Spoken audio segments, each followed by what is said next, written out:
رسول اکرم صلی اللہ علیہ وسلم شعبان کے مہینے میں باقی سب مہینوں سے زیادہ روزے رکھتے تھے. عن عائشہ رضی اللہ عنہا انہا قالت ما رأیت رسول اللہ صلی اللہ علیہ وسلم استکمل صیام شہر الا رمضان وما رأیتہ فی شہر اکثر منہ صیاما فی شعبان. متفق علیہ.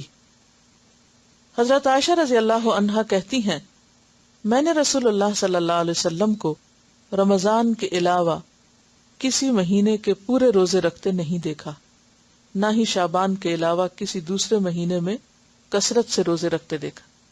یعنی رمضان تو پورا، اور اس کے بعد سب سے زیادہ شعبان میں، اور اس کے بعد شوال میں 6، اور اس کے بعد ہر مہینے کے 3 یا پھر ہر ہفتے کے 2 روزے، سوموار اور جمعرات کا، اور اسی طرح عاشورہ کا روزہ، اس کے ساتھ ایک اور ملا کے پہلے یا بعد میں، اور یوم عرفہ کا روزہ.